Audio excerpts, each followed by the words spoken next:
नमस्कार दोस्तों, मैं डॉक्टर रवि अग्रवाल आयकर विषय से संबंधित अपने इस ऑनलाइन वीडियो में आपका पुनः स्वागत करता हूं। मकान संपत्ति से आय शीर्षक से संबंधित कर योग्य आय की गणना करने के लिए आज के हम वीडियो में किराए पर दी गई मकान संपत्ति से प्रदान की जाने वाली कटौतियों के बारे में समझेंगे। धारा 24 के अंतर्गत जो कटौतियाँ प्रदान की जाती हैं उनके बारे में, उनका निर्धारण, उनकी गणना, उनसे संबंधित नियमों की जानकारी इस वीडियो में प्राप्त करेंगे। बहुत ही महत्वपूर्ण विषय सामग्री है, थोड़ा ध्यान से समझने का प्रयास कीजिए। किराए पर दी गई मकान संपत्ति से संबंधित कटौतियाँ। किराए पर दी गई मकान संपत्ति का वार्षिक मूल्य ज्ञात कर लेने के पश्चात हमने अपने पिछले वीडियो में आपको बताया था कि किस प्रकार से हम वार्षिक मूल्य की गणना कर सकते हैं। अब हम वार्षिक मूल्य के पश्चात एक नेक्स्ट स्टेप में जाएंगे। धारा 24 के अंतर्गत कटौती प्रदान करेंगे और इन दो कटौतियों के पश्चात हम कर योग्य आय की गणना करेंगे, कर योग्य आय तक पहुंचेंगे। तो किराए पर दी गई मकान संपत्ति का वार्षिक मूल्य ज्ञात कर लेने के बाद अगला चरण हमारा होता है धारा 24 के अंतर्गत की कटौतियाँ। सदैव ध्यान रखिए, एनुअल वैल्यू में से या नेट एनुअल वैल्यू में से सिर्फ दो कटौती प्रदान की जाती हैं। एक है स्टैंडर्ड डिडक्शन मानक कटौती और एक है इंटरेस्ट ऑन बोरोइंग कैपिटल या इंटरेस्ट ऑन लोन ऋण पर ब्याज। मानक कटौती सदैव मकान के शुद्ध वार्षिक मूल्य का 30% होती है। ना इससे कम देना है, ना इससे ज़्यादा देना है। जो भी हमारा वार्षिक मूल्य की राशि आएगी उसका 30% मानक कटौती होगी। यहाँ पर ये ध्यान रखिए सदैव, यदि किसी प्रश्न में वार्षिक मूल्य 0 आ रहा है या वार्षिक मूल्य की राशि ऋणात्मक आ रही है, नेगेटिव अमाउंट आ रही है, उस दशा में यह कटौती प्रदान नहीं की जाती है। मानक कटौती तभी दी जाएगी जब वार्षिक मूल्य हमारा धनात्मक राशि में हो और उसका 30% दी जाएगी, ना उससे कम ना उससे अधिक। और मानक कटौती दे देने के बाद हमें अन्य किसी भी व्यय की कटौती प्रदान नहीं करनी है। दूसरी कटौती हमारी है मानक ऋण पर ब्याज की। यदि मकान संपत्ति के क्रय, निर्माण, मरम्मत, पुनर्निर्माण या नवीनीकरण के लिए कोई धनराशि किसी वित्तीय संस्था से, किसी व्यक्ति से, बैंक से या अन्य किसी गृह ऋण प्रदान करने वाली वित्तीय संस्था से प्राप्त की है, तो उससे संबंधित ब्याज की कटौती भी धारा 24 में स्वीकृत है। करदाता को, मकान संपत्ति के स्वामी को प्राप्त होती है। मानक कटौती धारा 24A में वर्णित है। मानक कटौती सदैव वार्षिक मूल्य के आधार पर दी जाती है, प्राप्त होती है करदाता को। वार्षिक मूल्य का 30% मानक कटौती होती है, मैंने पूरे बताया आपको। यदि किसी मकान संपत्ति का वार्षिक मूल्य 0 है या ऋणात्मक है तो मकान संपत्ति से मानक कटौती प्राप्त नहीं होती है। और अन्य हानि और व्यय जो होते हैं, मरम्मत, बीमा प्रीमियम, लगान, भूमि का किराया, किसी की भी कटौती नहीं मिलेगी, सिर्फ मानक कटौती मिलेगी 30% की। ऋण पर ब्याज की कटौती ये धारा 24B में वर्णित है।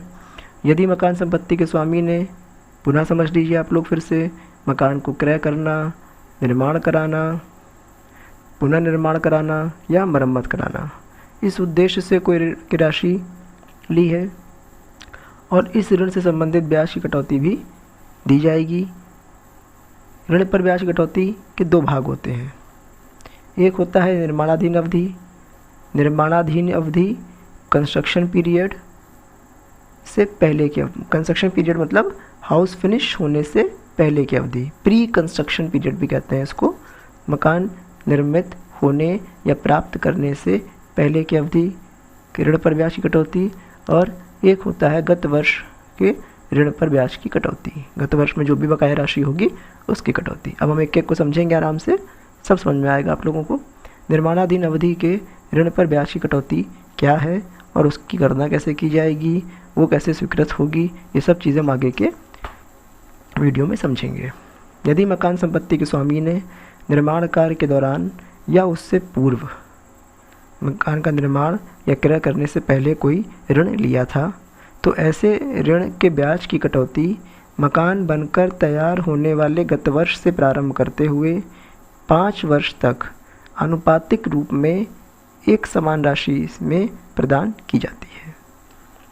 ठीक है, जैसे किसी करदाता ने जब मकान का निर्माण कार्य प्रारंभ किया तब उसने कोई ऋण की राशि ले ली और मकान बनने में, खरीदने में 3 साल लग गए, 4 साल लग गए, तो जिस वित्तीय वर्ष में, जिस गत वर्ष में मकान बनकर तैयार होगा, निर्मित हो जाएगा, कार्य समाप्त हो जाएगा, उस वर्ष से ही मकान की गणना की जाएगी, क्योंकि जब मकान नहीं है तो मकान संपत्ति से कोई आय की गणना भी नहीं की जानी है। और जिस तिथि पर यह मकान बनकर तैयार होगा उस गत वर्ष से मकान संपत्ति से आय की गणना की जाएगी। और इस गणना करते समय हम ये देखेंगे कि पूर्व में लिए गए ऋण से लेकर के ऋण की तिथि से लेकर इस वित्तीय वर्ष की समाप्ति से पूर्व तक का कितना ऋण पर ब्याज हुआ था।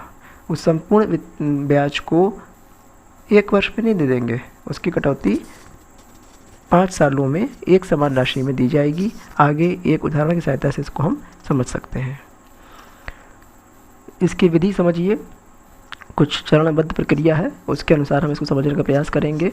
निर्माणाधीन अवधि से संबंधित ऋण पर ब्याज की गणना करने के लिए सर्वप्रथम यह देखा जाता है कि मकान किस वित्तीय वर्ष में बनकर तैयार हुआ है, किस गत वर्ष में बनकर फिनिश हुआ है या एक्वायर्ड हुआ है, प्राप्त हुआ है, क्रय किया गया है। मकान बनकर तैयार होने वाले वित्तीय वर्ष से प्रारंभ करते हुए 5 वर्ष की गणना करते हैं। यदि आय की गणना करने से संबंधित गत वर्ष इन 5 वर्षों में आ रहा है तभी ऋण पर ब्याज की कटौती प्राप्त होती है और आगे की गणना भी की जाती है।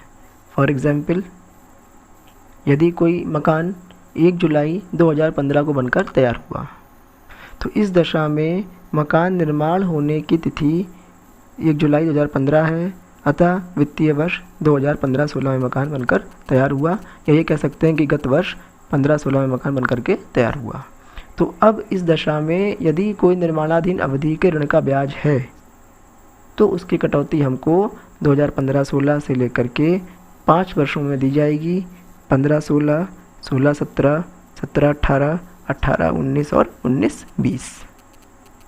ठीक है, हम जिस गत वर्ष के लिए आय की गणना कर रहे हैं, यदि हमारा गत वर्ष इन 5 वर्षों में आ रहा है तो हमको निर्माणाधीन अवधि के ऋण पर ब्याज की कटौती प्राप्त होगी, करदाता को प्राप्त होगी, अन्यथा प्राप्त नहीं होगी। ठीक है, अब हम देख लिया हमने कि हमारा गत वर्ष जिसमें हम गणना कर रहे हैं वो 18-19 है और ये मकान बनकर के तैयार हुआ है 15-16 में। 15-16 से लेकर के 5 वर्ष हमने काउंट किए और हमारा गत वर्ष 18-19, 2018-2019 इन 5 वर्षों में आ रहा है। इसलिए हमने ये निश्चित कर लिया, ये समझ लिया कि हमको इसमें निर्माणाधीन अवधि के ब्याज की गणना करनी है। हम आगे बढ़ेंगे अगले स्टेप की ओर। इसके बाद हम क्या करेंगे, जब हमको एक निश्चित हो गया कि हमें गणना करनी है तो हम ऋण प्राप्त करने की तिथि, मकान निर्मित होने की तिथि और यदि ऋण का भुगतान कुछ किया गया है तो उसको भी हम नोट करेंगे, प्रश्न में से देखेंगे, गणना करने के लिए चीज़ें हमारे काम आएंगी। इसके बाद हम निर्माणाधीन अवधि की गणना कर लेंगे। निर्माणाधीन अवधि गणना करने के लिए क्या करेंगे, ऋण लेने की तिथि से मकान निर्मित होने की तिथि तक यदि ऋण का भुगतान नहीं किया गया है तो निर्माणाधीन अवधि ऋण लेने की तिथि से प्रारंभ होगी तथा मकान बनकर तैयार होने की तिथि से ठीक पूर्व की 31 मार्च को समाप्त हो जाएगी। फिर समझ लीजिए एक बात को, ऋण लेने की तिथि से मकान निर्मित होने की तिथि तक यदि ऋण का भुगतान नहीं किया गया है तो निर्माणाधीन अवधि ऋण लेने की तिथि से प्रारंभ होगी तथा मकान बनकर तैयार होने की तिथि से ठीक पूर्व की 31 मार्च को समाप्त होगी। फॉर एग्जाम्पल, यदि किसी मकान के निर्माण के लिए 1 लाख रुपए का लोन 10% वार्षिक ब्याज की दर से 1 जुलाई 2016 को लिया गया था, मकान निर्मित होकर 31 मार्च 2019 को पूर्ण हो गया, तैयार हो गया, तो इस दशा में निर्माणाधीन अवधि 1 जुलाई 2016 से प्रारंभ होगी और मकान निर्मित होने की तिथि से ठीक पहले अर्थात 31 मार्च 2018 को समाप्त हो जाएगी। 1 वर्ष 9 माह या 21 माह की अवधि निर्माणाधीन अवधि मानी जाएगी। यदि ऋण का भुगतान मकान निर्मित होने वाले वित्तीय वर्ष से पूर्व ही कर दिया गया है तो निर्माणाधीन अवधि ऋण लेने की तिथि से प्रारंभ होगी और ऋण भुगतान करने की तिथि पर समाप्त हो जाएगी। जैसे कि माना हमने किसी मकान का निर्माण के लिए 1 लाख रुपए का ऋण 10% वार्षिक ब्याज की दर से 1 जुलाई 2016 को लिया गया। मकान का निर्माण तो 1 अप्रैल 2019 को पूरा हुआ है, लेकिन ऋण का भुगतान हमने कुछ समय पहले ही कर दिया था। 30 जून 2018 को भुगतान कर दिया गया था। तो इस दशा में निर्माणाधीन अवधि ऋण लेने की तिथि से प्रारंभ होकर भुगतान करने की तिथि तक 30 जून 2018 तक रहेगी, अर्थात 2 वर्ष की होगी। ठीक है। निर्माणाधीन अवधि निकाल लेने के बाद हम अगले चरण में जाएंगे।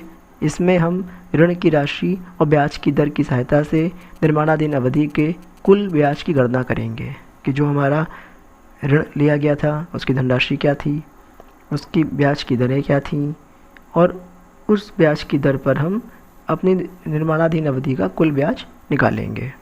इस प्रकार निर्माणाधीन अवधि के कुल ब्याज के 20% या 1/5 एक ही बात है, उसकी कटौती मकान बनकर तैयार होने वाले गत वर्ष से प्रारंभ करते हुए कुल 5 वर्ष तक प्राप्त करेंगे या प्रदान करेंगे करदाता को। अतः निर्माणाधीन अवधि के ऋण पर ब्याज की कटौती आनुपातिक रूप से मकान बनकर तैयार होने वाले वर्ष से लेकर 5 वर्ष तक प्राप्त होती है। यदि किसी मकान के निर्माण के लिए एग्जाम्पल हम देखते हैं, 1 लाख रुपए का ऋण 10% वार्षिक ब्याज की दर से 1 अप्रैल 2016 को लिया गया। मकान का निर्माण 31 जुलाई 2019 को पूरा हो गया। ऐसी दशा में निर्माणाधीन अवधि 1 अप्रैल 2016 से 31 मार्च 2019 तक अर्थात 3 वर्ष की होगी, क्योंकि 31 जुलाई 19 को मकान पूरा हुआ है। 31 जुलाई 19 से ठीक पहले 31 मार्च कब आएगी, उसी वर्ष में आएगी। 31 मार्च 19 को ऋण लेने की तिथि क्या है, 1 अप्रैल 16 है। तो अब हम इस 3 वर्ष की अवधि का कुल ब्याज निकालेंगे। 1 लाख रुपए का ऋण है, ब्याज की दर हमारी 10% है, 3 वर्ष का समय है, 30,000 रुपये हमारा कुल ब्याज निकल आएगा। तो 1 लाख गुणे 10 गुणे 3 डिवाइडेड बाई 100। ये 30,000 रुपये जो ब्याज आया, इसकी कटौती मकान निर्मित होने वाले गत वर्ष से मकान निर्मित होने वाले वित्तीय वर्ष से 5 वर्ष तक प्राप्त होगी। 2019-20 में मकान बन करके तैयार हुआ है, तो 19-20 से लेकर के 19-20, 20-21, 21-22, 22-23 और 23-24 तक प्राप्त होगी। और प्रत्येक वर्ष कितने की मिलेगी, 30,000 का 20% या 1/5 अर्थात 6,000 रुपये की कटौती प्रत्येक वर्ष प्राप्त होगी। आशा है समझ में आ गया होगा आप लोगों को। ये बहुत महत्वपूर्ण तथ्य है, बहुत महत्वपूर्ण कैलकुलेशन है। जब भी मकान संपत्ति से संबंधित गणना करनी होती है तो ज़्यादातर प्रश्नों में ज़्यादातर चीज़ें ये आती हैं इस तरह की कि निर्माणाधीन अवधि का ब्याज हमें गणना करनी होती है। बहुत सारे स्टूडेंट्स, बहुत सारे लोग इसको समझ नहीं पाते हैं और बहुत आसान है। सिर्फ हमें ये समझना है निर्माणाधीन अवधि का आशय क्या है, उस अवधि का ऋण का ब्याज क्या है और कटौती किस अवधि तक प्रदान की जानी है। अब हम आगे देखेंगे, ऋण पर ब्याज की एक और कटौती होती है, गत वर्ष से ब्याज की कटौती। यदि मकान संपत्ति के क्रय, निर्माण, पुनर्निर्माण और मरम्मत के लिए लिए गए ऋण की राशि गत वर्ष में बकाया है, तो इस बकाया राशि पर ब्याज गत वर्ष में देय आधार पर कटौती योग्य होता है, चाहे ब्याज का वास्तविक भुगतान किया गया हो या नहीं। अर्थात यदि मकान बनकर तैयार हो चुका है और उसके बाद भी ऋण का भुगतान नहीं किया गया है, हम जिस गत वर्ष के लिए आय की गणना कर रहे हैं उस गत वर्ष में ऋण की राशि अदत्त है, बकाया है, आउटस्टैंडिंग है। तो जो भी धनराशि गत वर्ष में बकाया होगी उस पर निर्धारित ब्याज की दर से जो भी ब्याज एक्रूड होगा, जो भी इंटरेस्ट होगा, उसकी कटौती मिल जाएगी, प्रदान की जाएगी, चाहे करदाता के द्वारा ऋण के ब्याज का भुगतान वास्तव में किया गया हो और या ना किया गया हो। देखिए बिल्कुल उल्टा है। जब हम वार्षिक मूल्य की गणना करते हैं तब हम सकल वार्षिक मूल्य में से नगरपालिका कर घटाते हैं। वहाँ पर शर्त यह है कि नगरपालिका कर का भुगतान मकान के स्वामी के द्वारा कर दिया गया हो ड्यूरिंग द प्रीवियस ईयर। जबकि यहाँ पर शर्त यह है कि चाहे ब्याज का भुगतान किया जाए और चाहे ना किया जाए, कटौती प्रत्येक वर्ष मिलती रहेगी देय आधार पर। एग्जाम्पल देखेंगे एक। माना किसी मकान के निर्माण के लिए 1 लाख रुपए का ऋण 10% वार्षिक ब्याज की दर से 1 जुलाई 2014 को लिया गया था। मकान का निर्माण 31 मार्च 17 को पूरा हो गया। ऋण की सभी राशि अदत्त है, भुगतान नहीं की गई है। तो ऐसी दशा में हमारे गत वर्ष 2018-19 में अदत्त ऋण पर, आउटस्टैंडिंग लोन पर ब्याज 1 लाख रुपए की कटौती प्राप्त होगी, करदाता को प्राप्त होगी। कुछ महत्वपूर्ण बिंदु हैं वो भी समझ लेते हैं इससे संबंधित कि ऋण पर ब्याज कटौती प्राप्त करने के लिए सबसे अधिक महत्वपूर्ण शर्त यह है कि ऋण का उद्देश्य क्या है। अर्थात मकान संपत्ति पर लिए गए ऋण का उद्देश्य संपत्ति को खरीदना, उसका निर्माण कराना, पुनर्निर्माण कराना, नवीनीकरण कराना या मरम्मत कराना होना चाहिए। अन्य किसी उद्देश्य के लिए ऋण लिया गया है तो ऋण पर ब्याज की कटौती नहीं प्राप्त होगी। ऋण लेने से संबंधित कोई भी कमीशन या दलाली यदि दी गई है तो उसकी कटौती नहीं मिलेगी, केवल ब्याज कटौती मिलेगी। किराए पर दी गई मकान संपत्ति के संबंध में ऋण पर ब्याज की कटौती की कोई अधिकतम सीमा निर्धारित नहीं है। जो भी ब्याज होगा, अनलिमिटेड अमाउंट, जितना भी ब्याज होगा सब कटौती योग्य होगा यदि मकान संपत्ति किराए पर दी गई है तो।